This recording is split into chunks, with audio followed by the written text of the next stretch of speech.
आणि सगळ्यात आनंदाची गोष्ट म्हणजे मी ज्यांच्याविषयी आज बोलतो आहे ते पंडित जवाहरलाल नेहरू, की ज्यांच्याविषयी मी म्हटलं तसं संविधान, राष्ट्रवाद याच्याविषयी जशी चर्चा होते आहे तसं पंडित नेहरूंची चर्चा अलीकडे खूप प्रमाणावरती वाढलेली आहे आणि त्यामुळे नेहरूंवरती बोलणं ही खूप आनंदाची गोष्ट आहे.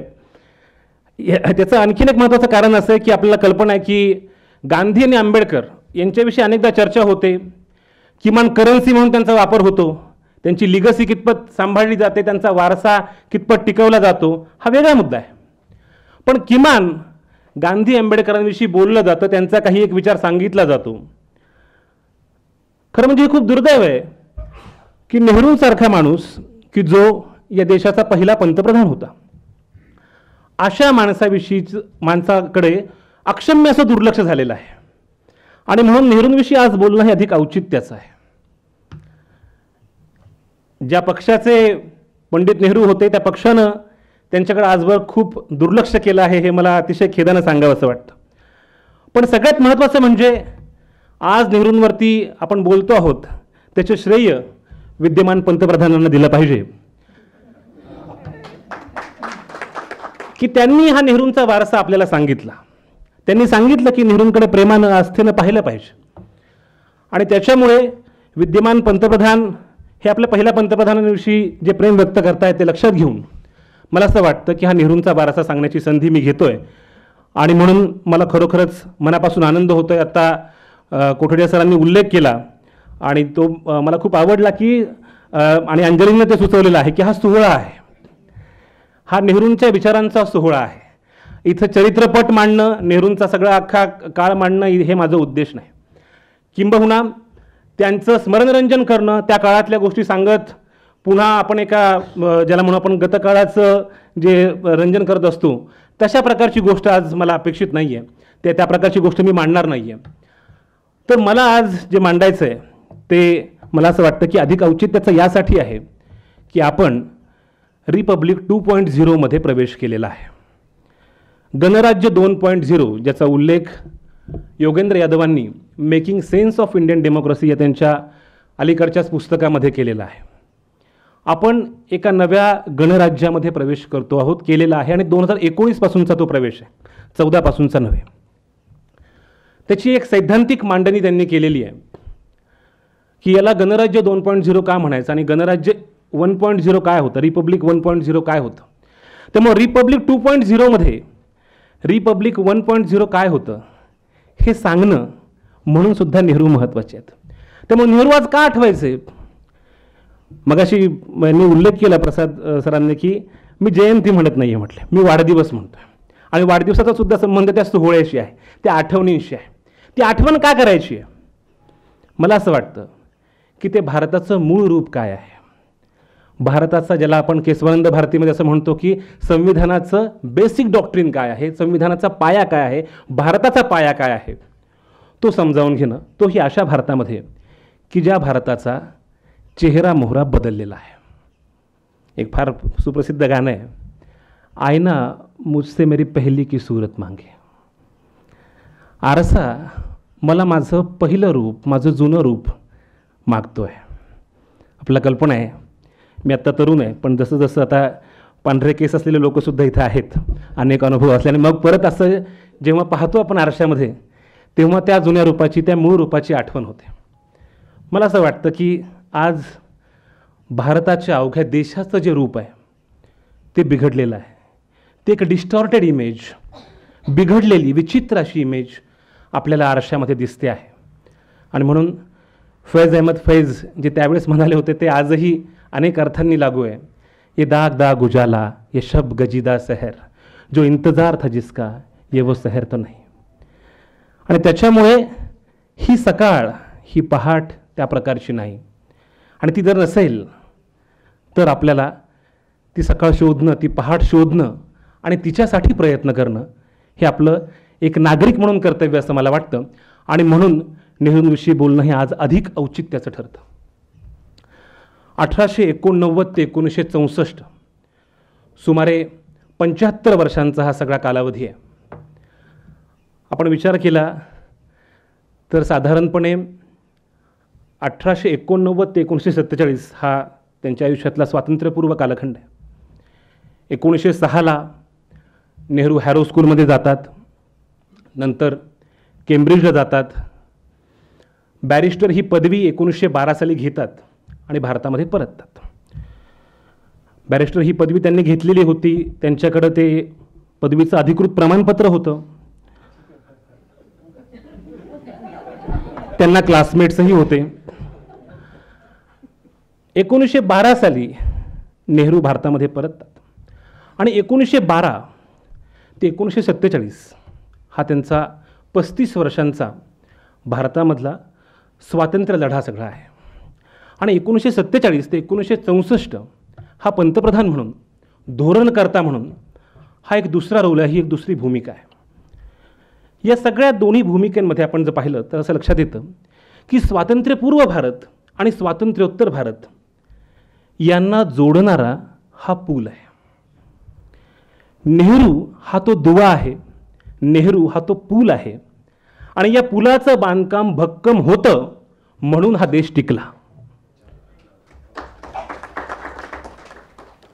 20व्या शतकाच्या मध्यावर अनेक वसाहतींना स्वातंत्र्य मिळालं. त्यातल्या अनेक वसाहतींमध्ये लष्करशाही आली, कुठे हुकुमशाही आली. भारतामध्ये मात्र लोकशाही रुजली, किंवा रुजलीच नाही तर ती वाढली आणि प्रगतीच्या दिशेने आपण गेलो.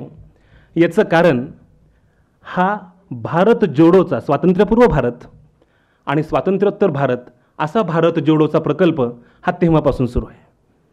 आणि त्याच्यामुळे मला असं वाटतं की नेहरू आज सांगणं हे अनेक अर्थांनी महत्त्वाचं आहे. कारण स्वातंत्र्य लढ्याची जो वारसा आहे त्याची सलगता, त्याची अखंडता टिकवणारा माणूस म्हणजे नेहरू. आणि म्हणून नेहरू हा अशा एका बिंदूवरचा माणूस आहे की ज्याला समजावून घेणं आजच्या काळामध्ये अतिशय महत्त्वाचं आहे. ज्याप्रमाणे आपण संविधानाकडे पुन्हा वळतो आहोत, स्वातंत्र्य लढ्यातल्या मूलभूत अशा मुद्द्यांकडे पुन्हा एकदा डोकावून पाहतो आहोत, मला असं वाटतं की नेहरू समजावून घेणं हे पुन्हा आपली मुळं शोधणं आहे. जे नेहरू करू पाहत होते, मग ते डिस्कवरी ऑफ इंडिया असेल, ग्लिम्सेस असेल, ह्या सगळ्यामधून ते भारताची मुळं शोधू पाहत होते. आणि म्हणून मला असं वाटतं की एका अर्थानं आज नेहरूंना समजावून घेणं म्हणजे भारताचं मूळ समजावून घेणं.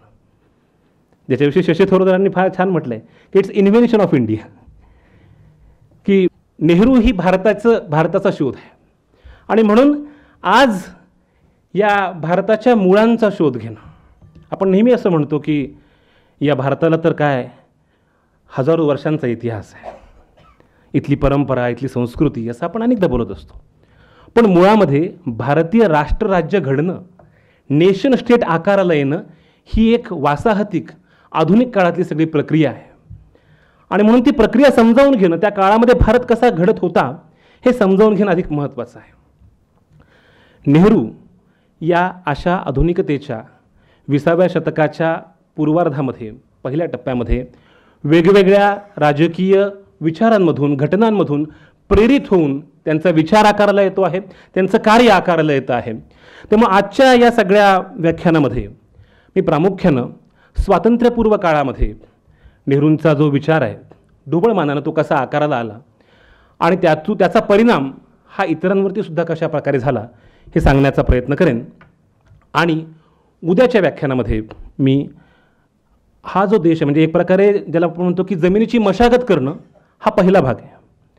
आणि मग तिथे रोपं तरारून येतील, तिथं पिकं येतील, याच्यासाठीची जी व्यवस्था आहे, तो जो विकासाचा सगळा क्रम आहे, त्याविषयी मी उद्या मांडणी करेन. हे बोलण्यापूर्वी मला काही डिस्क्लेमर दिलं पाहिजे. आपल्याला माहिती आहे कुठलाही सिनेमा असला की सुरुवातीला डिस्क्लेमर असतं की याचा माझ्याशी काही संबंध नाही, असल्यास तो योगायोग समजावा वगैरे. तसं पहिल्यांदा एक मी आवर्जून सांगतो, ते म्हणजे की पहिला भाग आहे तो म्हणजे मी नेहरू तज्ज्ञ नाही. दुसरा भाग आहे तो म्हणजे मी नेहरू भक्त नाही. भक्त आणि मी असं एका वाक्यात येऊ शकत नाही. त्याच्यामुळे भक्त नाही याचा अर्थ असा की नेहरू हे चिकित्सेच्या पल्याड नाहीत, कुठलाच महापुरुष, कुठलीच व्यक्ती ही चिकित्सेच्या पल्याड नाही. मी नेहरूवादी नाही, म्हणजे माझ्या लोकसत्तातल्या सदराचा आत्ता उल्लेख झाला आणि तिथे नेहरूवाद अशी संज्ञा वापरली गेलेली आहे. त्याचं कारण असं की ते चतुसूत्र जे आहे त्याच्यामध्ये गांधीवाद, नेहरूवाद, आंबेडकरवाद आणि दीनदयाळ उपाध्यायवाद असं जर असेल काही, तर अशा प्रकारचं ते चतुसूत्र आहे. त्याच्यामध्ये नेहरूवाद असं म्हणावं का, आणि पुन्हा विचारधारा असं आपण जेव्हा म्हणतो तेव्हा अमुक एखादं वाद याच्यासाठीच्या काही राज्यशास्त्रीय किंवा अकादमिक काही सैद्धांतिक कसोट्या असतात, काटेकोरपणा असतो, त्याच्यानुसार नेहरूवाद असा शब्दप्रयोग करावा की करू नये हा पुन्हा एक सैद्धांतिक चर्चेचा वादाचा मुद्दा, मी त्याच्यामध्ये जाणार नाही. त्याच्यामुळे मी नेहरूवादी किंवा नेहरू भक्त अशा अर्थानं नाही, त्याची चिकित्सा होऊ शकते, त्याच्याविषयी मोकळेपणाने चर्चा होऊ शकते. आणि हेच नेहरूंचं विशेष आहे की नेहरूंनी अशा प्रकारच्या एका उदारमतवादी अवकाशाला इथे निर्माण केला की ज्याच्याविषयी आपण खुलेपणाने चर्चा करू शकतो. आजच नव्हे, ते जिवंत असताना सुद्धा त्याच्याविषयी मी मांडणी करेन असतं. त्यामुळे एक नेहरूंच्या विचारांचा अभ्यास करून त्यांचा विचार आजच्या काळामध्ये कसा आवश्यक आहे, कसा महत्त्वाचा आहे, असं आग्रहीपणाने सांगणारा मी एक अभ्यासक या नात्यातून आपल्यासमोर मी बोलतो आहे. मी आता उल्लेख केला त्याप्रमाणे नेहरू यांची जी सगळी घडण आहे स्वातंत्र्यपूर्व काळातली, आणि त्याच्यानुसार त्यांचा जो विचार आकाराला आलेला आहे त्याच्याविषयी मी प्रामुख्याने मांडणी करणार आहे. मी सुरुवातीला म्हटलो त्याप्रमाणे 1912 साली नेहरू भारतामध्ये येत आहेत इंग्लंडहून. गांधी 1915 साली आफ्रिकेतून परत येत आहेत, आणि 1916 साली नेहरू आणि गांधींची पहिली भेट आहे की जो विलायतेमध्ये शिकलेला एका अतिशय ज्याला आपण म्हणू की उच्चभ्रू अशा घराचा वारसा असलेला असा जवाहर पहिल्यांदा महात्मा गांधींना भेटतोय.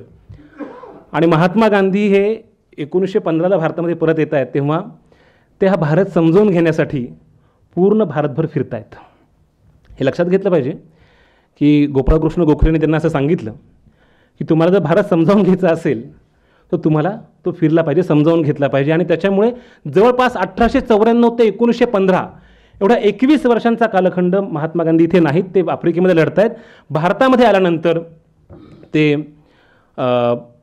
एका अर्थानं NRIच्या नजरेतून, नॉन रेसिडेंट इंडियनच्या नजरेतून भारताकडे पाहत आहेत आणि नव्यानं तो भारत समजावून घेत आहेत. 1916ला आपल्याला माहिती आहे की 16 ते 19 या कालावधीमध्ये चंपारण असेल किंवा नंतर रौलट ॲक्टच्या निमित्तानं झालेला सगळा संघर्ष असेल, याच्यामध्ये पहिल्यांदा नेहरू ह्या सगळ्या गोष्टीकडे पाहत आहेत, अतिशय तरुण आहेत. आणि तेव्हा गांधी या माणसामुळे ते प्रचंड इम्प्रेस झालेले आहेत, प्रचंड प्रभावित झालेले आहेत. आणि त्याच्यामुळे गांधींचा प्रभाव हा नेहरूंवरती अधिक प्रमाणामध्ये होता. पण त्यासोबतच गांधींसोबतची नंतर वादाची सुद्धा त्यांची परंपरा आहे. म्हणजे आपल्या सगळ्यांना हे प्रसिद्ध वाक्य माहितीच आहे की जवाहर हा माझा वारस आहे, असं गांधी म्हणालेले होते. आणि मला नेहमी असं वाटतं की गांधींचं खरं म्हणजे 2 वारस आहेत. एक वारसा आहे तो जवाहरलाल नेहरूंचा, जो स्वतः गांधींनीच सांगितला, आणि दुसरा त्यांचा वारसा आहे तो म्हणजे विनोबा भावेंचा, की एक प्रकारे राजकीय लोकशाहीच्या अनुषंगाने पुढे जाणारा वारसा हा नेहरूंच्या रूपाने येतो. तर आध्यात्मिक आणि मानसिक अशा आयामांनी विनोबा भावेंचा मार्ग आपल्याला जातो. आणि त्याच्यामुळे गांधींमधूनच आलेले हे 2 मार्ग आहेत. ते गांधींसारखे नाहीत, तत्सम नाहीत, गांधींप्रमाणेच नाहीत, पण गांधींचं एक ओरिजिन त्याच्यामध्ये आपल्याला दिसतं. 1922ला पहिल्यांदा नेहरूंना अटक होते आणि त्याच्यानंतर आपल्याला कल्पना आहे की जवळपास 9 वर्ष ते तुरुंगामध्ये होते. म्हणजे 35 वर्ष जो मनुष्य स्वातंत्र्य लढा ज्यांनी दिलेला आहे आणि जो नंतर 17 वर्ष पंतप्रधान राहिलेला आहे, तो अगोदर 9 वर्ष एकूण त्यांच्या कारकिर्दीमध्ये तुरुंगामध्ये ते होते. आणि याचा फार महत्त्वाचा भाग आहे, कारण त्याच्यामुळे ती सलगता टिकते. त्या स्वातंत्र्य आंदोलनाशी असलेलं जे ऑर्गॅनिक नातं आहे, जे सेंद्रिय नातं आहे, ते पुढे घेऊन जातात आपल्याला नेहरू असं दिसतं. आणि म्हणून एका अर्थानं त्यांना जेव्हा पहिल्यांदा ह्या अटक होते आहे 1919च्या सगळ्या रौलट ॲक्टच्या आंदोलनाच्या सगळ्या विरोधामध्ये, त्याच्यानंतर 1922ला त्यांचा पहिला जो विरोध आहे गांधींना तो तिथूनच सुरू होतो. तो या अर्थानं होतो की चौरी चौरामध्ये आपल्याला कल्पना आहे की हिंसा होते आणि त्याच्यानंतर तिथे काही पोलीस मारले जातात आणि गांधी हे आंदोलन मागं घेतात. याच्याविषयी अनेक प्रकारचे आक्षेप अनेकांनी नोंदवले आहेत. आपल्याला कल्पना आहे की अगदी भगतसिंगसुद्धा याच्यामुळे नाराज झालेला होता. जे सगळं सळसळतं रक्त होतं ते अतिशय अस्वस्थ झाले की हे काय प्रकार आहे, म्हणजे आंदोलन एवढं जोमात आलेलं आहे आणि अशा वेळेस हा माणूस एवढं मागे घेतो. नेहरूंवरती सगळ्यात मोठा प्रभाव हा मवाळ आणि जहाल यांचा आपण जर विचार केला की जो गांधी येण्यापूर्वीच्या कालावधीमध्ये खूप तीव्र असा होता, त्याच्यामध्ये ते जहालांच्या बाजूने अधिक होते. असं असतानासुद्धा हिंसेवर त्यांचा विश्वास नव्हता. ते आक्रमक होते पण हिंसेवर त्यांचा विश्वास नव्हता. पण गांधी जी अहिंसा सांगत होते त्याच्याशीही ते असहमत होते, कारण गांधींची अहिंसा ही टोकाची आहे अशा प्रकारची त्यांची मांडणी होती. आता गांधींची अहिंसा ही मुळामध्ये ज्याला आपण म्हणतो निरपवाद अहिंसा, ॲब्सोल्यूट नॉन व्हायलन्स अशा प्रकारची नव्हती. ती सापेक्ष अहिंसा होती. पण ती सापेक्ष अहिंसा म्हणजे रिलेटिव्ह नॉन व्हायलन्स हा आकाराला येण्यामध्ये नेहरूंचा सुद्धा वाटा आहे. हे लक्षात घेतलं पाहिजे. आपल्या वसाहतवाद विरोधाच्या लढ्याचं जे वैशिष्ट्य आहे, म्हणजे सगळ्यात महत्त्वाची गोष्ट जी आहे भारताच्या घडणीमधली, ती आहे भारताचा वसाहतवाद विरोधी लढा हा गुणात्मकरित्या वेगळा होता. तो क्वालिटेटिव्हली डिफरंट होता.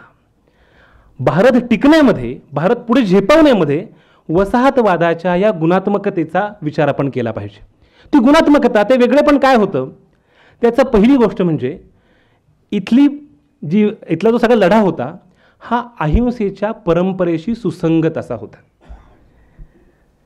हे लक्षात घेतलं पाहिजे की तिथे 1922ला जेव्हा हे होतं आहे तेव्हा नेहरू त्याच्याविषयी आपला आक्षेप नोंदवत आहेत, असहमती नोंदवत आहेत आणि अनेकदा ते अक्षरशः आग्रही पद्धतीनं भांडलेले आहेत गांधींसोबत की बापू मला तुमचं हे पटत नाही. आता 1922ला जी चळवळ मागे घेतात तेच गांधी चलेजावमध्ये आग्रही असतात, चलेजावमध्ये नेतृत्व करत असतात. तिथे हिंसा होते पण गांधी चळवळ मागे घेत नाहीत. जेव्हा काश्मीरमध्ये आक्रमण होत आहे तेव्हा आपल्या सैन्याला गांधी आशीर्वाद देत आहेत. म्हणजे हा गांधींचा चालूपणा आहे का? आपल्याकडे फार सोपी अशी सगळी हे असतात ना, म्हणजे बघा, तर त्याच्यामध्ये एक मुख्य भूमिका आहे आणि ती भूमिका अशी आहे की मानवी कल्याण आणि अहिंसा याच्यामध्ये जेव्हा संघर्ष असेल तेव्हा मी मानवी कल्याणाला महत्त्व देईन. ही ती सापेक्ष अहिंसा आहे, त्याची कसोटी आहे. हिंद स्वराज या त्यांच्या पुस्तकामध्ये अशा प्रकारची मांडणी ऑलरेडी त्यांनी केलेली आहे. हे 1909चं पुस्तक आहे आणि त्याच्यामुळे एखाद्या बाईवरती जर अन्याय होत असेल, अत्याचार होत असेल तर त्याला मारणं ही गांधींची अहिंसा आहे. आपण हे लक्षात घेतलं पाहिजे. काय होतं की पॉप्युलर मीडिया ज्या प्रकारच्या गोष्टी सांगत असतो, एका गालावर थप्पड मारली दुसरा गाल पुढे करा, एवढं सोपं आहे का ते? याच्यामध्ये एक मूलभूत असा विचार आहे. आणि मग नेहरू तिथे पुढे जाऊन असा स्वच्छ प्रश्न उपस्थित करतात की भारतीय शासन हे अहिंसेला वचनबद्ध आहे काय? त्याचं उत्तर नाही असं सांगतात. बघा, हे सगळ्यात महत्त्वाची गोष्ट आहे. नेहरूंचं उत्तर आहे भारतीय शासन हे अहिंसेला वचनबद्ध नाही. स्वप्नाळू माणूस, काव्यात्म, आणि म्हणतो की अहिंसेला मी वचनबद्ध नाही. ते म्हणतात की इथे पोलीस आहे, लष्कर आहे, सगळं कशासाठी आहे? हिंसा ही आम्ही सुरुवातीला करणार नाही, पण अहिंसा हे आमचं शक्यतोवर असलेलं प्राप्य परिस्थितीत जोपर्यंत शक्य आहे अशा प्रकारचं व्यवहार्य धोरण आहे. आणि त्याच्यामुळे हे जे आपल्याला पुन्हा पुन्हा सांगितलं जातं की अरे हे म्हणजे काहीतरी, आणि हे मी पुन्हा सांगतोय सर, कारण की आपल्याकडे उदाहरणार्थ जैन धर्मामध्ये अशी एक ॲब्सोल्यूट नॉन व्हायलन्सची कल्पना आहे की तोंड उघडलं, आता मी बोलतोय तर ते सूक्ष्म जंतू शरीरामध्ये जातात आणि ही सुद्धा हिंसा आहे. अशा प्रकारचं आकलन नव्हतं.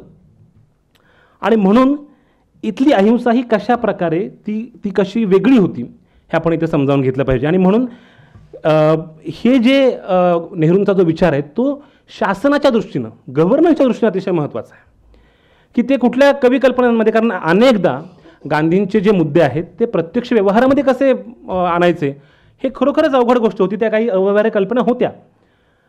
नेहरू त्याच्याकडे या प्रकारे पाहतात आणि त्याच्यामुळे अहिंसेच्या मूलभूत तत्वाशी त्यांची जी निष्ठा आहे ती अविचल अशा स्वरूपाचीच आहे. पण ती अत्यंतिक टोकाची असता कामा नये, कारण अखेरीस हा लढा द्यायचा आहे, पुढे जायचं आहे आपल्याला, हा राजकीय लढा आहे याचं भान नेहरूंना अधिक प्रमाणामध्ये होतं.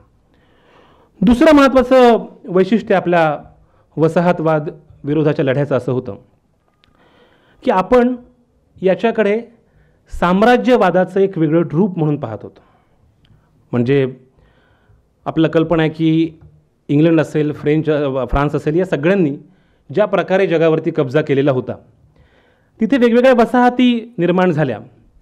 आणि मग 1918 म्हणजे पहिलं महायुद्ध संपतंय ते दुसरं महायुद्ध सुरू होतं 1939. या इंटरवॉर पिरियड म्हणजे 2 महायुद्धांच्या कालावधीमध्ये नेहरूंचं एकूण जगाविषयीचं आकलन वाढत चाललेलं आहे.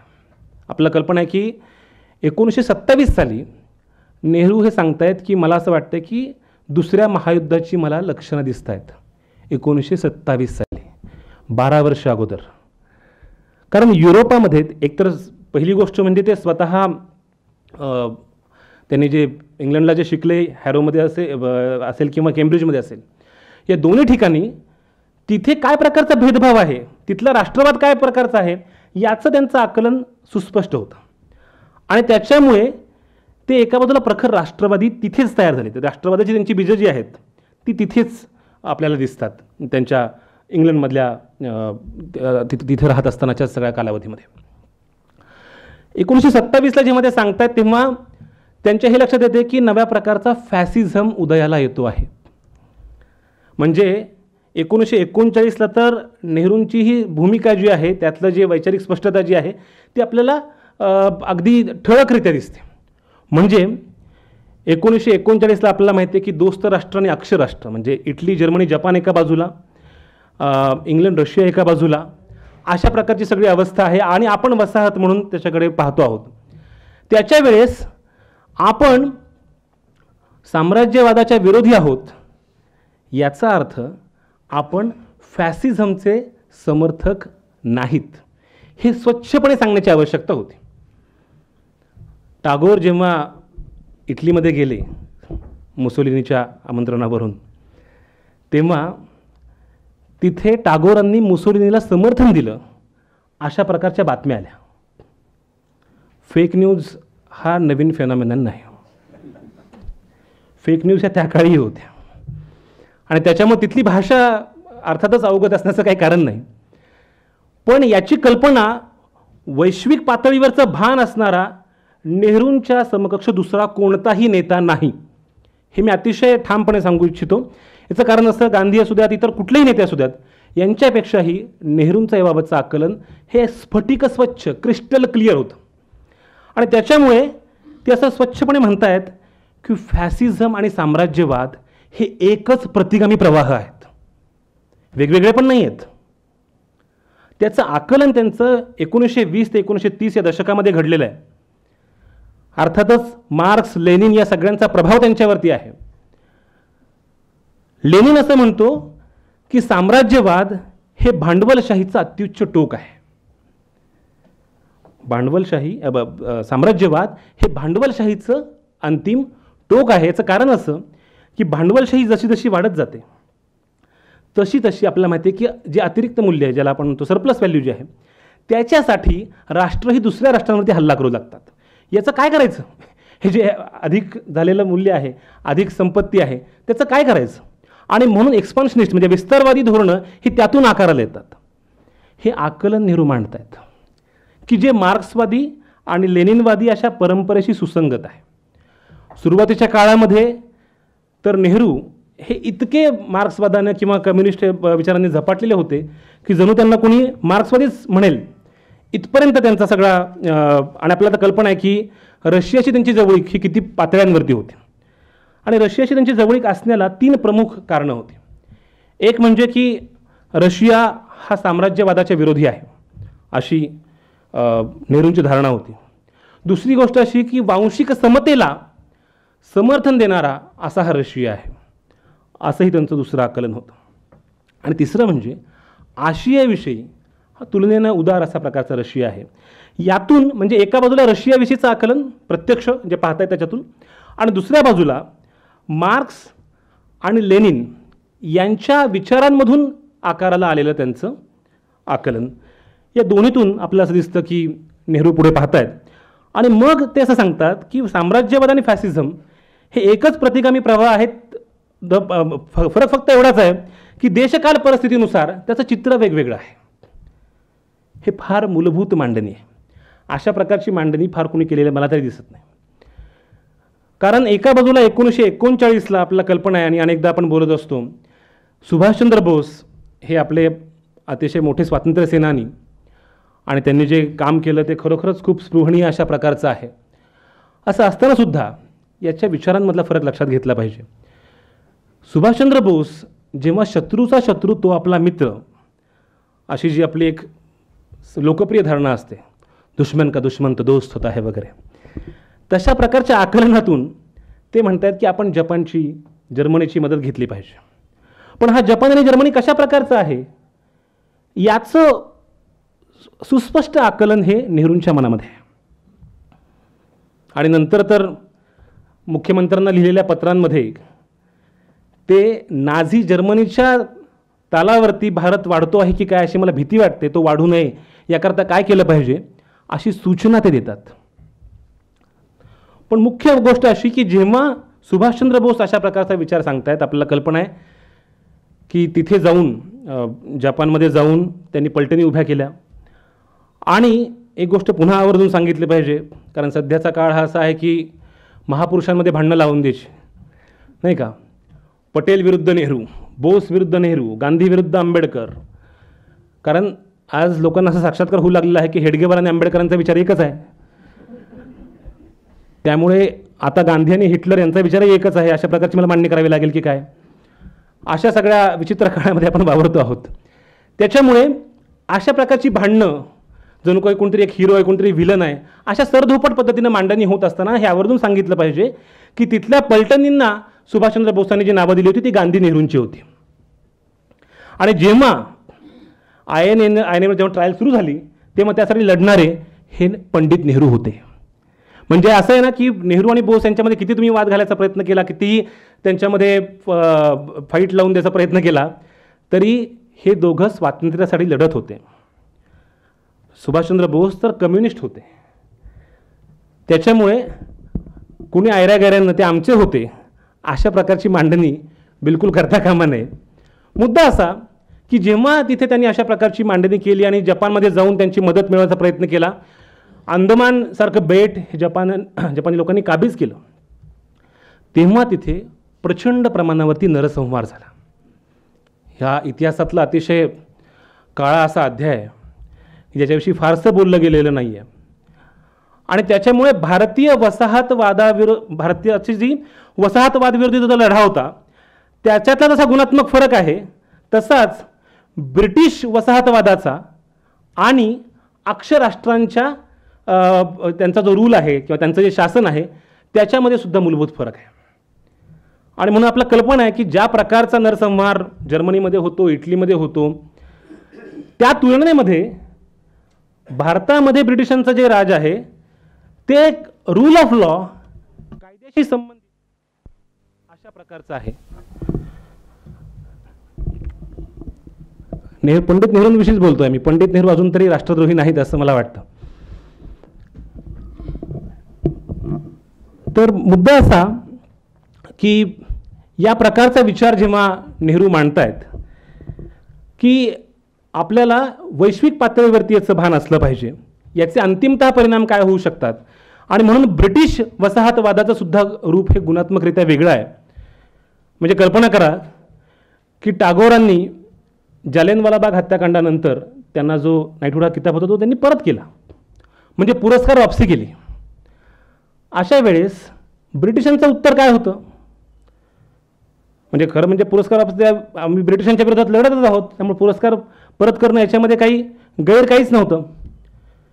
त्यांनी टागोरांना तुम्ही अर्बन नक्सल आहात असं म्हटलं नाही, तुम्ही देशद्रोही आहात असंही म्हटलं नाही. ब्रिटिश अधिकाऱ्यांचं जे पत्र आहे ते पत्र असं आहे की तुम्हाला साहित्याच्या सन्मानाकरता व साहित्याच्या तुमच्या योगदानाकरता हा सन्मान दिला जातोय, तुम्ही कृपया राजकारण करू नका. मुद्दा लक्षात घ्या की ज्या सरकारला परत सबका साथ सबका विकास म्हणत यायचं नाही आहे सत्तेवरती, ते सरकार अतिशय आस्थेनं सौजन्यानं टागोरांशी वागतं. 1922ला जेव्हा गांधींवरती राजद्रोहाचा खटला झालेला आहे, म्हणजे दोन प्रकारचे आपल्याकडे झाले. 1908ला टिळकांवरती अशाच प्रकारचा राजद्रोहाचा खटला झाला आणि त्याच्यासाठी लढणारे होते मोहम्मद अली जिना. मोहम्मद अली जिना काय सांगत होते कोर्टामध्ये, त्यांची लाईन ऑफ आर्ग्युमेंट काय होती की यांचे जे लेख आहेत मराठीतले त्याचा ते इंग्रजीमध्ये अनुवाद करून सांगत होते की ते काही ब्रिटिशांच्या विरोधामध्ये नाही आहेत. टिळक ब्रिटिशांच्या विरोधामध्ये काही बोलत नाही आहेत, अशा प्रकारची सगळी लाईन ऑफ आर्ग्युमेंट होती. गांधी 1922ला तिथे कोर्टामध्ये उभं राहून सांगतात, हो मी तुमच्याच विरोधामध्ये आहे. गांधी याच्यामध्ये बिलकुल काही आडपडदा न ठेवता ओपनली खुलेपणानं सांगतात. आणि एवढं पुढे जाऊन त्याचं सांगतात, हे तुमच्याच भल्याकरता सांगतोय मी तुमच्या विरोधात लढतोय, तुमच्या भल्याकरता. कारण शोषित हा जसा व्यवस्थेचा बळी असतो तसा शोषक सुद्धा व्यवस्थेचा बळी असतो. अशी आर्ग्युमेंट, अशी फिलॉसॉफिकल आर्ग्युमेंट हे कोर्टामध्ये करतायत. त्याच्यानंतर ते सांगतात की तुम्हाला एवढ्या जात मुसलक्यावरती तुम्हाला सुटका होईल तुमची. तेव्हा गांधी ते भरायला नकार देत आहेत. गांधी सिनेमामध्ये आपण हा प्रसंग सगळ्यांनी पाहिलेला आहे. आणि त्यानंतर मग गांधींना काहीही न देता ते सोडतात.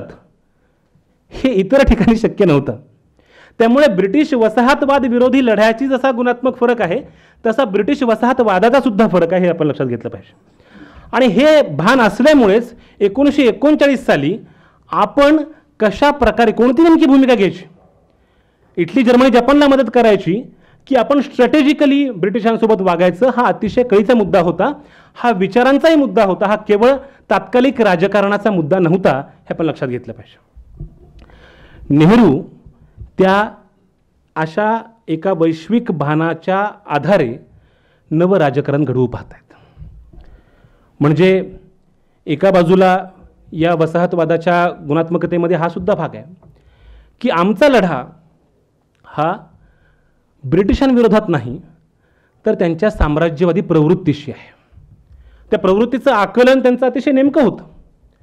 आपल्याला कल्पना आहे की जेव्हा म्हणजे स्वातंत्र्यानंतर कॉमनवेल्थमध्ये सामील व्हायचं की नाही असा प्रश्न उपस्थित झाला आणि नेहरूंनी तो निर्णय सामील होण्याचा निर्णय घेतला. त्याच्याविषयी नुकतीच त्यांची 1955 सालची एक पत्रकार परिषद समोर आली. आपल्यापैकी अनेकांनी पाहिली असेल. म्हणजे नेहरू पत्रकार परिषदा घेत असत आणि त्या पत्रकार परिषदेमध्ये त्यांना असा प्रश्न विचारला गेला की ब्रिटिश इतका काळ तुमच्यावरती राज्य करत होते आणि असं असताना सुद्धा तुमच्या मनामध्ये काही कटुता नाही का, तुमच्या मनामध्ये काही शत्रुत्व नाही का, तुम्ही कसं काय भारत कॉमनवेल्थमध्ये सामील होतोय. त्याच्यावरती नेहरूंनी 2 कारणं सांगितले. ते म्हटले, आम्ही भारतीय लोक आम्ही सहसा दीर्घकाळ द्वेष करत नाही, नफरत छोडो. कुठल्याही प्रकारचा द्वेष आम्ही करत नाही. आपल्याला माहिती आहे त्याचे फार प्रसिद्ध वाक्य आहे की I don't hate in Plurals. त्यामुळे आम्ही एखाद्या समुदायाचा, एखाद्या देशाचा तिरस्कार करत नाही. आणि दुसरं कारण, आमच्याकडे गांधी होते. नेहरूंचे ही 2 कारणं जी आहेत त्यातनं आपल्याला आपला वसाहतवाद विरोधी लढा किती वेगळा होता हे लक्षात येतं. गांधी होते म्हणजे आम्ही क्षमाशील आहोत, आम्ही दुसऱ्यांचा, आणि म्हणून जे गांधींविषयी अतिशय थट्टेनं बोललं जातं तो विचार आपण नीट लक्षात घेत नाही, तो म्हणजे हृदय परिवर्तनाचा. गांधी पुन्हा पुन्हा त्याच्याविषयी बोलत आहेत. आणि म्हणून या वसाहतवाद विरोधी लढ्याची जी गुणात्मकता आहे ही त्यातून पुढे आली असं मला वाटतं. 1936 साली कलकत्ता मॉडर्न रिव्ह्यू या नियतकालिकामध्ये एक लेख प्रसिद्ध झाला. त्या लेखाचं शीर्षक होतं, वी वॉन्ट नो सीझर्स. आम्हाला सीझर नको आहेत,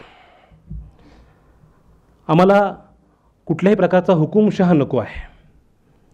आणि तो हुकुमशहा कुणाला म्हटलं गेलं होतं? पंडित जवाहरलाल नेहरूंना. त्या लेखात असं म्हटलं होतं की जवाहरलाल नेहरू अतिशय लोकप्रिय आहेत, ही गोष्ट खरी आहे. त्यांच्या मागं अनेक लोक आहेत, त्यांचे अनेक चाहते आहेत. पण शक्यता अशी आहे की हा मनुष्य फॅसिस्ट होऊ शकतो. हे मी तुम्हाला वर्बॅटम सांगतो, हा मनुष्य फॅसिस्ट होऊ शकतो. तो फॅसिस्ट होण्यासारखी अनुकूल अशी परिस्थिती आहे. आणि त्याच्यामुळे जवाहरपासून जपून राहा, जवाहर नेहरूंपासून सावध राहा, अशा प्रकारचा सल्ला देणारा लेख हा कलकत्ता मॉडर्न रिव्ह्यूमध्ये प्रसिद्ध झाला. लोकांना आश्चर्य वाटलं, अरे अशा प्रकारचा विचार सांगणारा, अशा प्रकारे सावधान करणारा, सतर्क करणारा लेख कुणाचा असेल? लेखाखाली लेखकाचं नाव होतं चाणक्य. चाणक्य कोण? काही ना आडनाव नाही, काय नाही, नेमका हा माणूस कोण? नंतर जे समोर आलं तर आपल्या सगळ्यांना खूप आश्चर्य वाटेल.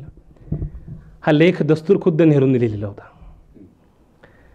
नेहरूंनी लोकांना सावध करण्याकरता विभूती पूजा असू नये याच्याकरता लोकांना 1936 साली सावध केलं होतं. स्वातंत्र्य मिळायला अजून 11 वर्ष बाकी होती. पण ज्या प्रकारचा फॅसिझम आकारला येतो आहे अशा वेळेस त्यांना कल्पना होती की एका व्यक्तीच्या हातामध्ये जर सरकार गेलं, एका व्यक्तीसाठी जर लोक भाळू लागले, त्याच्या चरणी जर सगळ्यांनी विवेक गहाण ठेवला तर काय होऊ शकतं. गंमत पहा, 1936ला अनवरभाई नेहरू हे बोलतात. 1949ला संविधान सभेतल्या शेवटच्या भाषणामध्ये बाबासाहेब विभूती पूजेविषयी लोकांना जागरूक करत आहेत. ते म्हणतात की विभूती पूजा ही लोकशाहीस घातक आहे, ती लोकशाहीचं अधःपतन करेल आणि भारतीय समाजाला हा जडलेला रोग आहे. विभूती पूजा हा रोग आहे.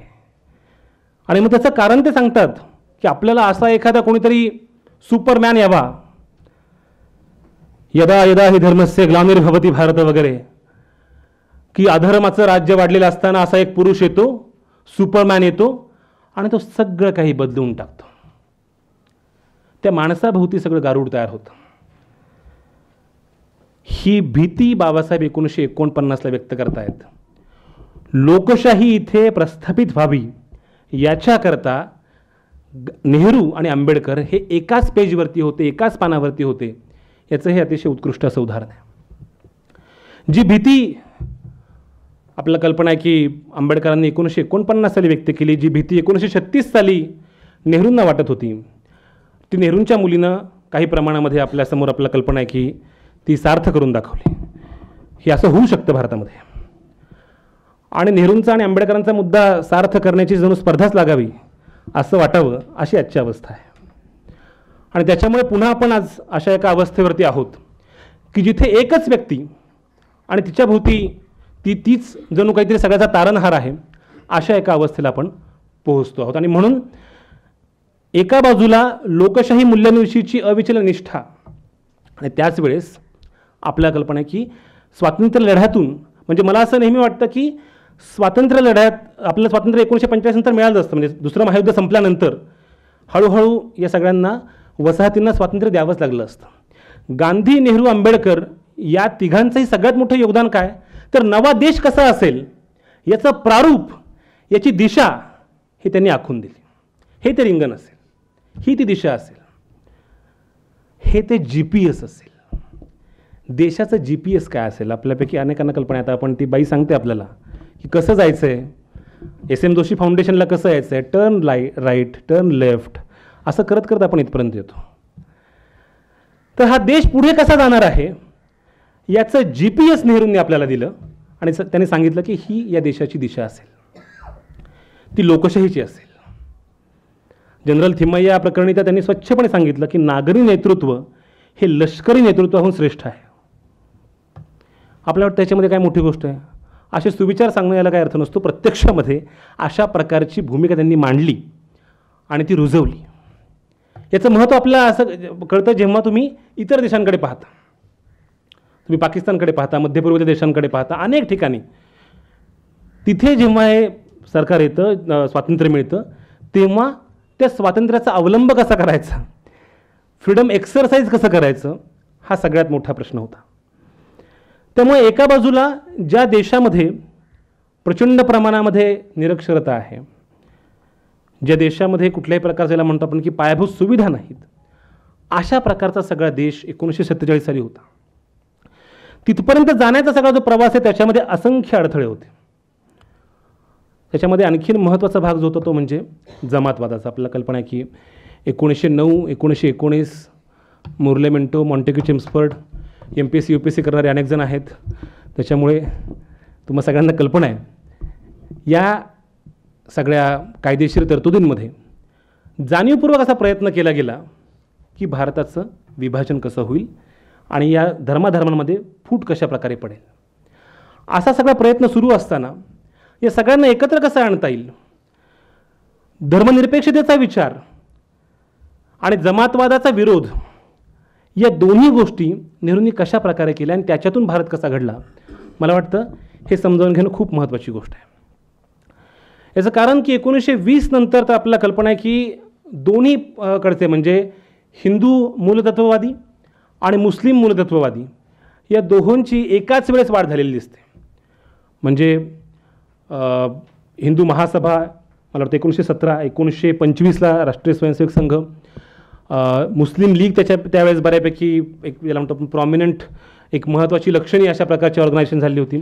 त्यामुळे अशा प्रकारचा जो एक विद्वेष आहे तो प्रचंड प्रमाणामध्ये वाढलेला होता. आणि मग या वेगवेगळ्या समुदायांशी कशा प्रकारे डील करायचं, त्यांच्यामधल्या संघर्षाला कशा प्रकारची वाट द्यायची, हा अतिशय मूलभूत मुद्दा या सगळ्यांच्या समोर होता. एका बाजूला आपण जर पाहिलं तर या धर्मांमध्ये असलेला सगळी तेढ असेल, दुसऱ्या बाजूला एक जो सामाजिक समतेचा जो अख्खा सगळा डिस्कोर्स आहे, म्हणजे ती जी तो जो मूलभूत वाद आहे की सामाजिक समता आणि राजकीय स्वातंत्र्य, म्हणजे 19व्या शतकामध्ये आपल्या कल्पना आहे की भारतीय प्रबोधनाची सगळी सुरुवात होते. त्याला अर्थातच अगोदर युरोपीय प्रबोधनाचा सगळा त्याच्यावरती प्रभाव आहे. आणि त्याच्यामुळे 19व्या शतकामध्ये आपल्याला माहिती की राजा राममोहन रॉय, लोकहितवादी, फुले, रानडे अशी ती सगळी, ते शाहू आणि आंबेडकर अशी सगळी ती सामाजिक समतेचा सगळा हा आलेख आहे. आणि दुसऱ्या बाजूला 1885 पासून म्हणजे काँग्रेसच्या स्थापनेपासून राजकीय स्वातंत्र्याची, मग ते गोखले, टिळक, गांधी, नेहरू अशी एक सगळी दुसरी असा एक सगळा दुसरा तो समांतर असा प्रवाह आहे. पण याचा अर्थ हे दोन प्रवाह एकमेकांचे पूर्ण काही विरोधी आहेत किंवा ते कुठे छेदत नाहीत अशी गोष्ट नाही. उलट पक्षी त्यांचा समन्वय कशा प्रकारे साधता येईल असा प्रयत्न सातत्यानं राहिला. त्याच्यामुळे एका बाजूला धर्माधर्मामधली ते, दुसऱ्या बाजूला अस्पृश्यता, जातीयता याचं सगळ्यात मोठं आव्हान, अशा सगळ्यातून मार्ग काढत पुढे जायचं आहे आणि त्याच वेळेस या साम्राज्यवादाशी लढायचं आहे. त्यामुळे नेहरू साम्राज्यवादाशी लढतायत, त्याच वेळेस आम्ही फॅसिझमच्या विरोधी आहोत हे सांगायला ते विसरत नाही. मग अशी मी उल्लेख केला त्याप्रमाणे टागोरांना तिथं ते मुसोलिनीकडे गेले, पण तशाच प्रकारचं आमंत्रण जेव्हा नेहरूंना आलं होतं मुसोलिनीकडून आणि हिटलरकडून, त्यावेळेस ते मला वाटतं फ्रँकफर्ट विमानतळावरती होते आणि त्यांना सांगितलं गेलं की मुसोलिनी तुम्हाला भेटायचं म्हणतोय म्हणून. आणि त्याच्या वेळेस त्या अधिकाऱ्याकडे त्यांनी सांगितलं की आत्ता मला वेळच नाही आहे. त्यामुळे ते हिटलरला आणि मुसोलिनीला दोघांनाही ते भेटले नाही. त्याचं कारण असं की या भेटीचे परिणाम काय असू शकतात याचं भान त्यांना होतं. मुद्दा होता तो धर्मांधतेचा. धर्मांधते ज्या प्रकारे वाढलेली होती त्याला उत्तर कसं द्यायचं. आणि त्याच्यामध्ये आपलं असं दिसतं की नेहरूंच्या या सगळ्या विचारामध्ये धर्म ही अतिशय महत्त्वाची गोष्ट, त्याच्याकडे ते कशा प्रकारे ते समजावून घ्यायचा प्रयत्न करतात. तिथे मगाशी मी त्याचा उल्लेख केला की मार्क्स आणि लेनिन यांच्यासोबतचा जो त्यांचा सगळा जो विचारव्यूह जो आहे तो ते कशा प्रकारे समजावून घ्यायचा प्रयत्न करतात. इथं पुन्हा मी येतो. तो भाग असा की पहिली गोष्ट म्हणजे भांडवलशाही आणि लोकशाही याच्या संदर्भातलं त्यांचं आकलन. ते असं म्हणतात की भांडवलशाही हे काही जणांच्या सत्तेचं प्रतीक आहे आणि लोकशाही हे अधिकांच्या सत्तेचं प्रतीक आहे. त्यामुळे भांडवलशाही आणि लोकशाही एकाच वेळी नांदू शकत नाहीत. हे फार मूलभूत प्रकारची मांडणी ते तिथे करतात. आणि मग तिथे म्हणजे ही सगळी मांडणी एका प्रकारे मार्क्समध्ये, लेनिनमध्ये चौकटीत असली तरीसुद्धा धर्म आणि जेव्हा ते मानसिक आणि आध्यात्मिक अशा गोष्टींचा विचार करतायत की त्याला कशा प्रकारे उत्तर द्यायचं. म्हणजे आपल्याला कल्पना आहे की जो काय म्हणतात त्याला व्यसनाधीनता वाढलेली आहे, लोकांमध्ये निराशा आहे, या सगळ्याचं उत्तर काय. तर ते म्हणतात की आर्थिक बाबतीमध्ये याचं उत्तर हे मार्क्स लेनिनवादी चौकट देऊ शकते, पण जो आध्यात्मिक आणि तात्विक सगळा ऱ्हास आहे त्याचं उत्तरानं सापडलेलं नाही आहे, ते उत्तर देऊ शकत नाही आहेत. दुसऱ्या बाजूला न्यायमूर्ती रानडेंसारखा माणूस हा सांगतोय की हे बोलतायत ते बरोबर आहे, आणि एका बाजूला मार्क्स लेनिनवादी चौकटीला भेदत ॲडम स्मिथ आणि रिकार्डोची थिअरी येते, पण ते म्हणतात की भारताचे आर्थिक प्रश्नच मुळात वेगळे आहेत. आणि म्हणून दादाभाई नौरोजींनी ज्या प्रकारची मांडणी केली, आपल्या सगळ्यांना माहिती आहे की जो सिद्धांत आहे त्यांचा इकॉनॉमिक ड्रेन थिअरीचा, आर्थिक निस्सारणाचा सिद्धांत, हा आर्थिक राष्ट्रवाद गांधी जेव्हा दांडी यात्रा करतात त्याच्या मुळाशी आहे की मीठ का उचलत आहेत किंवा आपण स्वदेशी का वापरायचं आहे, त्याचं कारण त्या आर्थिक राष्ट्रवादामध्ये आहे. तसंच या सगळ्या आर्थिक प्रश्नांची जी उकल आहे ती करताना ही चौकट ते वापरतात नेहरू, पण त्यांचं असं लक्षात येतं की ते कम्युनिस्ट हे या मानसिक, भावनिक आध्यात्मिक अशा सगळ्या चौकटीमधल्या प्रश्नांना पुरेसं नेमकं उत्तर देत नाहीत. दुसऱ्या बाजूला रशियामध्ये ज्या प्रकारचं सत्तेचं केंद्रीकरण झालं त्यामुळे त्यांची निराशा होत गेली. रशियाविषयीचा त्यांच्या मनात आपल्याला माहिती आहे की ते अगदी स्वातंत्र्यानंतरसुद्धा तुलनेने रशियाशी जवळ होते, तरीसुद्धा रशियाविषयीचं त्यांचं जे पहिलं प्रेम होतं त्यापासून ते बरेच दूर आलेले होते. दुसरं त्यांचं महत्त्वाची गोष्ट होती ती म्हणजे जो सगळा कम्युनिस्ट डिस्कोर्स त्या काळात ते जे पाहत होते की जणू काही सगळं 1917ला सुरू झालं.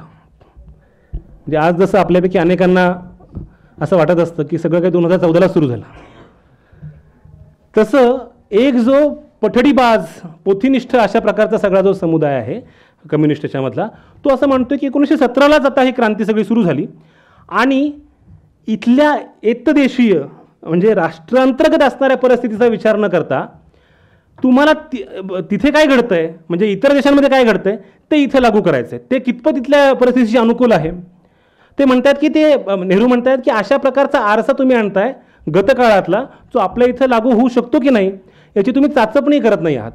आणि म्हणून असं करता करता नेहरू या आर्थिक बाबतीमधल्या कम्युनिस्टांच्या एकूण विचाराशी सहमत असले तरीसुद्धा या इतर अनेक गोष्टींशी डील करताना, धर्माच्या विशेषतः मुद्द्याशी डील करताना त्यांना असं वाटतं की या चौकटीमध्ये विचार करणं पुरेसं नाही. आणि मुळामध्ये नेहरूंची सगळी जी जडणघडण आहे ती अशा प्रकारची झाली होती की त्यांच्या घरामध्येच त्यांचे वडील असतील किंवा त्यांचे चुलत भावंड असतील, हे सगळे जी धर्मांधता आहे किंवा जी कर्मठ परंपरा आहे, कर्मकांड आहे, त्याला नाकारत ते पुढे गेले होते. म्हणजे आपलं कल्पना आहे की त्यावेळेस असं होतं की परदेश गमन म्हणजे परदेशी जाऊन येणं हा काहीतरी हे पाप आहे आणि मग पापक्षालन केलं पाहिजे, बरोबर ना. अलीकडे बरेच जण पापक्षालनाची गोष्ट करतात. पापक्षालन केलं पाहिजे असं एक धर्मामध्ये म्हणलं गेलेलं आहे. हा पहिला मुद्दा हा मोतीलाल नेहरूंसाठी झालेला होता की आता तुम्ही विलायतीला जाऊन आलेला आहात तर तुम्ही पापक्षालन करा. त्याला मोतीलाल नेहरूंनी नकार दिला. पंडित नेहरूंनी तर त्याचा बिलकुल विचारही केला नाही, कारण अशा प्रकारची सगळी परंपरा ही त्यांच्या घरामध्येच होती. आणि त्याच्यामुळे सुरुवातीपासून याचा अर्थ ते धर्मद्वेष्टे नव्हते. तुम्ही जर डिस्कवरी ऑफ इंडिया पाहिलं तर डिस्कवरी ऑफ इंडियामध्ये आपलं असं दिसतं की मगाशी पण उल्लेख केला की भारताच्या मुळाचा वेध घेण्याचा ते प्रयत्न करतायत. आणि त्यामुळे इथली परंपरा काय आहे ते गीतेविषयी बोलतायत, वेदांताविषयी बोलतायत, बुद्धामुळे तर ते अतिशय प्रभावित झालेले आहेत.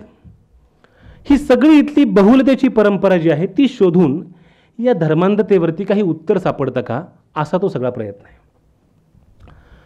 आपला कल्पना आहे की सोमनाथ मंदिराचं जीर्णोद्धार होणार होता आणि याच्या वेळेस असंच राजेंद्र प्रसाद म्हणजे त्यावेळेस आपले राष्ट्रपती हे त्या विधीला हजर राहणार होते. त्यांच्या हस्ते ते सगळा सोहळा होणार होता. त्याच्या वेळेस नेहरूंचं लिखित पत्र आहे. नेहरू असं म्हणतात की आपण धर्मनिरपेक्ष राज्याची चौकट स्वीकारलेली आहे, त्याच्यामुळे माझी तुम्हाला अशी विनंती आहे की तुम्ही अशा प्रकारच्या कार्यक्रमाला हजर राहू नये. त्यातून एक चुकीचा संदेश जातो. त्याच्यावरती राजेंद्र प्रसादांचे उत्तर आहे ते अतिशय उद्धटपणाचं आणि म्हणजे त्याच्यातून आपलं लक्षात येतं की नेहरूंना किती प्रकारच्या अडचणी होत्या. त्यांचं जे उत्तर आहे त्यामध्ये ते सांगतायत की मला डिस्क्रिशनरी पॉवर्स आहेत, म्हणजे मराठीमध्ये सांगायचं तर स्वविवेकाधीन अधिकार आहेत. म्हणजे मला नका सांगू, मला काय कळतं, अशा प्रकारची भाषा ते वापरतायत. आणि राष्ट्रपती असताना ते अशा प्रकारच्या कार्यक्रमाला हजर राहतात. नेहरू त्याच्यानंतरसुद्धा मुख्यमंत्र्यांना लिहिलेल्या पत्रामध्ये सांगतात की राष्ट्रपती गेले पण आपल्यापैकी कुणीही जाता कामा नये, कुठल्याही लोकप्रतिनिधीनं तिथे जाता कामा नये. याचं कारण की राज्यसंस्था ही कोणत्याही प्रकारचा अधिकृत धर्म स्वीकारणार नाही, ही धर्मनिरपेक्षतेची मूलभूत चौकट त्यांनी स्वीकारलेली होती. असं असताना एक लक्षात घ्या, आपल्याकडचं जसं म्हटलं की भारतीय वसाहतवाद विरोधी लढा हा गुणात्मक स्वरूपानं वेगळा आहे, तशीच आपली धर्मनिरपेक्षतेची चौकटसुद्धा वेगळी आहे. म्हणजे पाश्चात्य धर्मनिरपेक्षतेची चौकट जी आहे ती अशी आहे की राज्यसंस्था वेगळी, धर्म वेगळा. राज्यसंस्था आणि धर्म याच्यामध्ये अशी एक काटेकोरची भिंत आहे. आणि मग राज्यसंस्था त्याचं त्याचं काम करेल, धर्मसंस्था त्याचं त्याचं काम करेल आणि त्यांच्यामध्ये परस्परांमध्ये काय झालं तर मेरे अंगणे में तुम्हारा क्या काम है अशा प्रकारची ती मांडणी होती युरोपियन पद्धतीची. भारतीय चौकटीमध्ये आपण जर लक्षात घेतलं तर ही मांडणी मुळातच वेगळी आहे. उदाहरणार्थ भारतीय संविधानाचं कलम 17 असं सांगतं की अस्पृश्यतेवरती बंदी आहे. आता अस्पृश्यता ही एका धर्माची परंपरा आहे, म्हणजे धर्माच्या क्षेत्रामध्ये हस्तक्षेप आहे. कलम 29 आणि 30 हे सांगते की अल्पसंख्याकांकरता विशेष हक्क आहेत. आता मग तुम्ही म्हणाला पुन्हा एकदा त्यांचं लांगुल चालन हा जो आवडता शब्द आहे, पण तिथे सुद्धा अल्पसंख्याकांचे हक्क हे महत्त्वाचे आहेत आणि त्यांना लोकशाहीमध्ये सामावून घेतलं पाहिजे याच्याविषयीची नेहरूंची जाणीव ही अतिशय तीव्र स्वरूपाची होती. अनेकांना हा मुद्दा नीट समजावून म्हणजे त्यांना समजूनच घेता येत नाही. म्हणून मी नेहमी एक आवर्जून उदाहरण सांगतो की बहुमत असणं ही लोकशाहीची महत्त्वाची गोष्ट असते, बहुसंख्य असणं ही लोकशाहीतली महत्त्वाची गोष्ट असते, पण लोकशाही म्हणजे बहुमत नसतं. आम्ही आपला एखाद्या पुस्तकामध्ये पण एक हा प्रसंग सांगितलेला आहे. अशी कल्पना करा की एका ट्रेनच्या डब्यातून 4 जण प्रवास करत आहेत आणि प्रसाद सर एकाला सिगारेट ओढायची, तो चेन स्मोकर आहे. दुसरा जो आहे तो अधूनमधून सिगारेट ओढतो. तिसरा जो आहे तो सिगारेट ओढत नाही, पण त्याला कोणी ओढली तर काही हरकत नाही. आणि चौथा जो आहे त्याला दम्याचा त्रास आहे. आता प्रश्न आपण असा उपस्थित केला की या पहिल्या माणसानं जो चेन स्मोकर आहे त्यानं सिगारेट ओढावे की ओढू नये? हां या ना? 75% बहुमतांनी सिगारेट ओढण्याचा निर्णय झालेला आहे. आमच्यासोबत बहुमत आहे. हा लोकशाहीपूर्ण निर्णय आहे. पण या तुमच्या लोकशाहीपूर्ण निर्णयानं त्यानं सिगारेट ओढली आणि दमा असलेल्या माणसाचा जर जीव गेला तर हा निर्णय लोकशाहीपूर्ण असू शकतो का? नेहरूंचा हा विचार आहे. नेहरू अल्पसंख्याकांचा या पद्धतीने विचार करतायत. अन्यथा आपला कल्पना आहे की अलीकडे आपण पाहतो की झुंड येते आणि झुंडीनं हत्यासत्र सगळं सुरू आहे. कुणी असंही म्हणेल की त्या लोकॅलिटीमधल्या त्या परिसरामधल्या बहुतांश लोकांचं असं मत आहे की याची हत्या झाली पाहिजे, म्हणजे हा निर्णय बहुमताने झालेला आहे. मग या माणसाचा जीव महत्त्वाचा आहे हे सांगण्याकरता मला संविधानाचा कलम 21 सांगायची वेळ यावी का? की या माणसाचा जीव वाचला पाहिजे हे सांगण्याकरता कलम 21 सांगायचं? या प्रकारचा विचार म्हणजे याचा अर्थ असा की लोकशाही चौकटी करता बहुसंख्य असणं, बहुमत असणं ही गोष्ट आवश्यक असतेच, पण बहुसंख्य असणं म्हणजे सत्य नसतं. पाचामुखी परमेश्वर वगैरे आपण म्हणत असतो नेहमी, पण ते म्हणजे सत्य नसतं. सत्य त्याच्या पलीकडे असू शकतं. सत्य त्याच्या पुढे आपल्याला समजून घ्यावं लागतं. ही सगळी चौकट लोकशाहीची आणि धर्मनिरपेक्षतेची नेहरू समजावून सांगतायत. आणि अशा प्रकारची चौकट आकाराला यायची असेल तर मुळामध्ये तिथे स्वातंत्र्य हवं. स्वातंत्र्याशिवाय इथे अशा प्रकारची चौकट आकारालाच येऊ शकत नाही. म्हणजे एक आणखीन एक प्रसिद्ध असा प्रसंग आहे की एकदा एक चिनी कुत्रा भारतामध्ये आला आणि तो भारतीय कुत्र्याला म्हणाला की माझ्याकडे पहा, मी कसा धष्टपुष्ट आहे. मी नव्हे, म्हणजे चिनी कुत्रा. आमचा किती विकास झालेला आहे. बरोबर ना? विकास सगळीकडे होत असतो अशा प्रकारचा. आणि तू किती म्हणे लुकडा आहेस का अशक्त आहेस काय? तुम्ही माओच्या राज्यामध्ये आम्ही किती प्रगती केली पहा, असं म्हटल्यानंतर तो कुत्रा सगळं ऐकतो. तो म्हणतो पण मित्रा तू मग सीमारेषा ओलांडून इकडं का आलास? त्यावर तो म्हणतो की मी काही भुंकू शकत नाही, मी बोलू शकत नाही. मला असं वाटतं की विकास हा केवळ फ्लायओव्हर्सचा, मॉल्सचा, इन्फ्रास्ट्रक्चरचा नसतो. जोपर्यंत तुम्हाला बोलण्याचा हक्क नसतो, जोपर्यंत तुम्हाला बोलण्याचं स्वातंत्र्य नसतं, तोपर्यंत इथे कुठलीच लोकशाही, कुठलीच धर्मनिरपेक्षता, कुठल्याच प्रकारची चौकट आकाराला येऊ शकत नाही. आणि म्हणून हा जो स्वातंत्र्याचा मुद्दा आहे, मला असं वाटतं की एक फार महत्त्वाची घटना आहे आणि जी आपल्यापैकी अनेकांनी कदाचित ऐकली पण असेल. के शंकर पिल्लई यांनी एक कार्टून काढलं. काश्मीरच्या प्रश्नाविषयी त्यांचं हे कार्टून होतं आणि त्या कार्टूनमध्ये त्यांनी नेहरूंना चक्क गाढव दाखवलेलं होतं. तेव्हा नेहरू पंतप्रधान होते. नेहरू पंतप्रधान असताना एक कार्टुनिस्ट त्यांना गाढव असं दाखवतो. असं चित्र जेव्हा येईल, असं कार्टून जेव्हा पेपरमध्ये येईल, तेव्हा पंतप्रधान काय करतील असं आपल्याला वाटतं की ज्या काळामध्ये अमुक प्रकारचा विनोद होईल अशा संभाव्यतेमुळे लोकांवरती अटक होते, अशा काळामध्ये के. शंकर पिल्लेंना UAPA, NSA, सेडिशन कुठल्याही प्रकारचा कायदा त्यांच्यावरती लावला गेला नाही.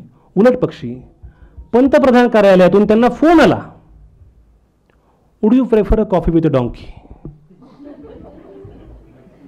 गाढवासोबत कॉफी घ्यायला आवडेल का? के. शंकर पिल्लेंना बोलावलं जातं, त्यांचे मुद्दे ऐकून घेतले जातात, त्यांचा विचार ऐकून घेतला जातो. शेवटी त्यांना जे करायचं ते करतील, पण तुमचं मत महत्त्वाचं आहे. तुम्हाला जे वाटतं ते तुम्ही मांडलं पाहिजे. अशा प्रकारची उदारमतवादी लोकशाही परंपरा रुजवण्याकरता तशा प्रकारची निष्ठा असावी लागते. नेहरू अशा प्रकारची निष्ठा, अशा प्रकारचं वातावरण निर्माण करत होते की ज्यातून हा देश आकाराला आला. आणि म्हणून बिनधास्त लोक नेहरूंवरती टीका करत होते.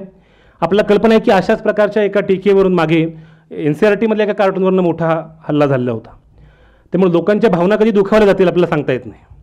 आणि अलीकडं तर त्या फारच नाजूक झालेल्या आहेत. म्हणजे पुरुषोत्तम अग्रवाल यांची एक कादंबरी आहे.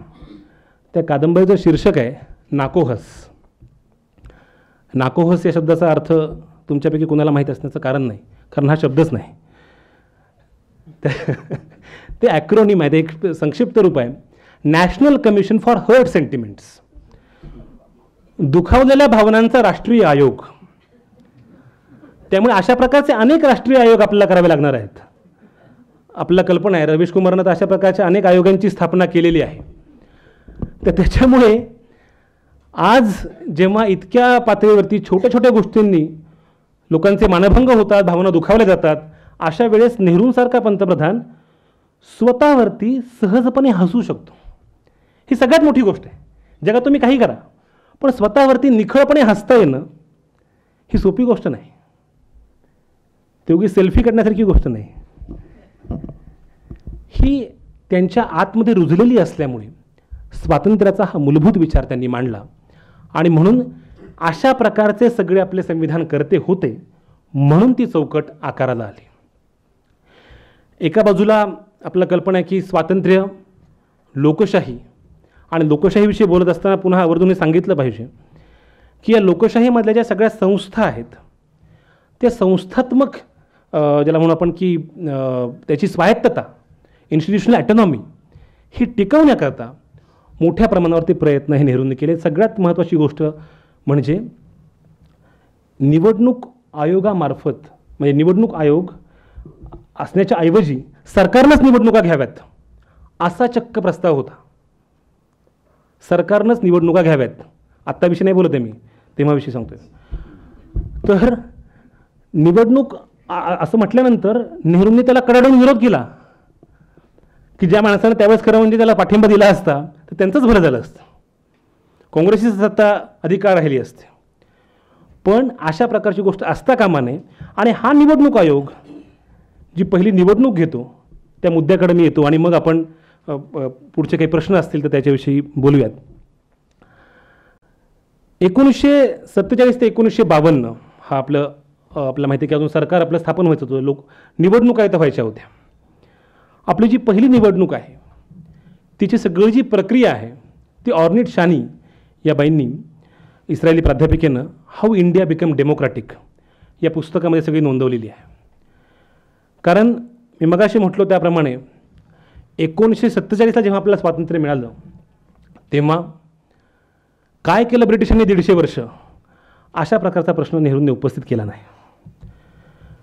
इथे सगळं बेचिराग झालेलं, हिंदू मुस्लिम दंगलींनी मुळात देशाची फाळणी झालेली, रस्त्यावरती असा रक्त माखले सगळे रस्ते, भवताल असा छिन्न विच्छिन्न झालेला, केवळ 15% लोक साक्षर, कुठल्याही प्रकारचं ज्याला आपण म्हणू की इन्फ्रास्ट्रक्चर बिलकुल नाही. अशा सगळ्या कालावधीमध्ये एक माणूस पंतप्रधान होतो आणि मग आता निवडणुकीला सामोरं जायचे, निवडणुकीसाठीची यादी तयार करायची. तुम्हाला आश्चर्य वाटेल 1951-52 साली जी पहिली मतदार यादी तयार केली, त्या मतदार यादीकरताचे इतके प्रचंड कष्ट, आणि ते सगळं आपल्याला दिसतं ह्या ऑर्नेट शानी यांच्या पुस्तकामध्ये. त्याच्यामध्ये 2च अटी होत्या. एक म्हणजे वयवर्ष 21 पूर्ण असलं पाहिजे. तेव्हा आपलं कल्पना आहे की तेव्हा सुरुवातीला मतदारासाठीचं वय जे आहे ते 21 होतं. राजीव गांधींच्या काळामध्ये 61व्या घटनादुरुस्तीनं, म्हणजे थोडंसं MPSCला मदत होईल, ते 21 वरून 18 झालं. यावेळेस ही एक अट होती. दुसरी अट होती ती म्हणजे 180 दिवस वास्तव्य असलं पाहिजे. ते 180 दिवस वास्तव्य याच्याकरता की भारताची फाळणी नुकतीच झालेली होती, त्याच्यामुळे लोकांची ये-जा सुरू होती. त्याच्यामुळे हे 2 मुद्दे फक्त त्याच्यामध्ये होते. आपण एक व्यक्ती एक मत, एक मत बरोबर एक मूल्य, हे राजकीय लोकशाहीचं तत्त्व हे संविधान लागू होताच लगेच स्वीकारलं. तुम्हाला याचं आश्चर्य वाटेल, युरोपामध्ये महिलांना मतदानाचा हक्क मिळावा याच्याकरता मोठा लढा द्यायला लागला. म्हणजे सुरुवातीला तर असं होतं की ज्या महिलेच्या नावावरती स्वतःचं घर आहे तिलाच फक्त मतदानाचा अधिकार. आता एकतर महिलांच्या नावावरती संपत्ती किती असते आपल्याला कल्पना, इथे काय तिथे काय, अशा प्रकारच्या अनेक अटी होत्या.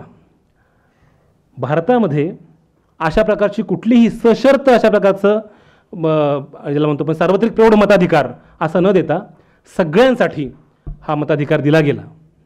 ही अतिशय महत्त्वाची गोष्ट आहे, ऐतिहासिक गोष्ट आहे. म्हणजे तो एक फार इंटरेस्टिंग प्रसंग 2009 साली घडला होता. बराक ओबामा भारतामध्ये आले आणि भारतामध्ये आल्यानंतर त्यांनी मनमोहन सिंगांना एक पुस्तक भेट दिलं. आता मनमोहन सिंगांना पुस्तक भेट दिलं कारण मनमोहन सिंग वाचायचे.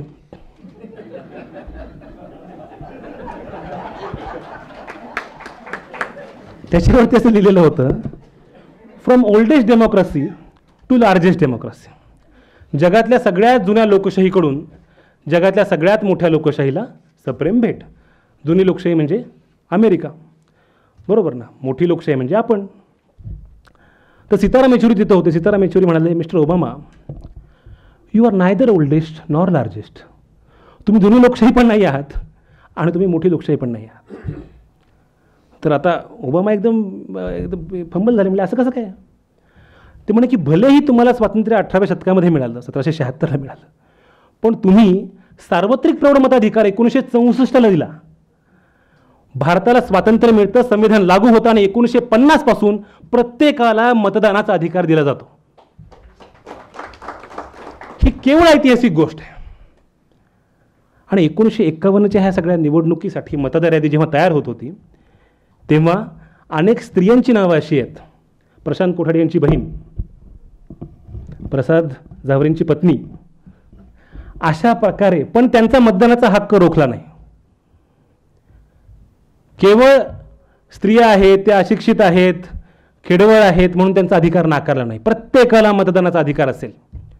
तुम्हाला आश्चर्य वाटलं, राजेंद्र प्रसाद त्यावेळेस 1950-51मध्ये नेहरूंकडे येतात, म्हणतात काही ट्रान्सजेंडर आहेत, काही तृतीयपंथी लोक आहेत, त्यांना मतदानाचा अधिकार द्यायचा का? नेहरू त्यांच्याकडे बघतात, म्हणतात की आपलं काय ठरलं, 2च अटी, वयवर्ष 21, 180 दिवस वास्तव्य. त्याचं सेक्शुअल ओरिएंटेशन काय, त्याचा लैंगिक कल काय, हा मुद्दा कुठे आला? आजसुद्धा ट्रान्सजेंडर म्हणजे आपण ह्या सगळ्याविषयी बोलायला दचकतो. 1950च्या दशकामधली ही चर्चा आहे आणि त्यावेळेस प्रत्येकाला हा मतदानाचा अधिकार दिला जातो. एवढंच नाही, बाबासाहेब सांगतात की आग्नेय ते वायव्य अशा प्रकारे गावामध्ये जा आणि अशा प्रकारे लोकांची नोंदणी करा.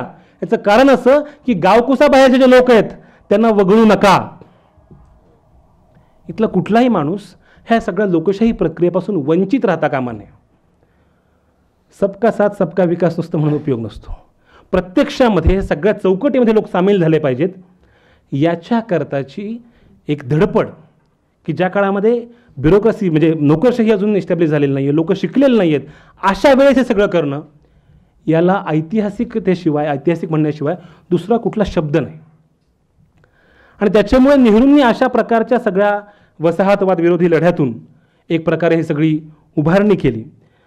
मला असं वाटतं की 1964ला जेव्हा नेहरू गेले तेव्हा फार सुंदर असं म्हटलं होतं वाजपेयींनी, A dream has been shattered, a song silenced, a flame has vanished in the infinite. It was the dream of a world without fear and without hunger. It was the song of an epic that had echo of Gita and fragrance of roots. It was the flame of a lamp that burnt all night, fought with darkness, and led us way one more and attained nirvana one fine morning.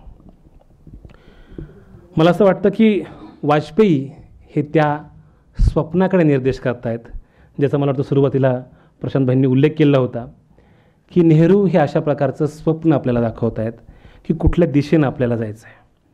म्हणजे हाफिज जालंधरी नावाचे जे कवी आहेत ज्यांनी पाकिस्तानचं राष्ट्रगीत लिहिलं, ते असं म्हणायचे की भारताला आपण नेहमीच पाकिस्तानपेक्षा श्रेष्ठ आहोत असं वाटत राहिलं. म्हणजे क्रिकेट मॅचमध्ये हरवल्यामुळं नव्हे, आता तर फायनलमध्ये पण नाही आपण असो, पण आपलाच ऋषी सुनकची टीम तिथे आहे. मुद्दा असा, भारताला नेहमीच आपण पाकिस्तानपेक्षा श्रेष्ठ आहोत असं वाटलं, याचं कारण भारताकडे नेहरू होते. हे 1964 सालचं हाफिज जालंधरींचं विधान आहे आणि आपल्या सगळ्यांना माहिती आहे. आपले नारायण सुर्वे असं म्हणाले होते की एक उजेड घेऊन जाणारा जो हातगाडीवाला आहे त्याला म्हणाले, आता कशाला तू प्रकाश वाहतोस, आता कशाला उजेड वाहतोस, पुढे काळोख दात विचकत असेल.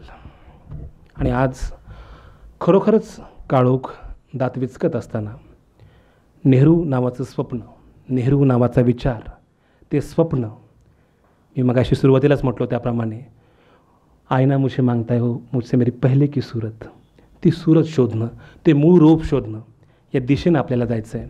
आणि म्हणून नेहरूंचा हा सगळा विचार, त्यांचं कार्य हे मला अतिशय महत्त्वाचं वाटतं. एवढं बोलतो आणि इथं थांबतो.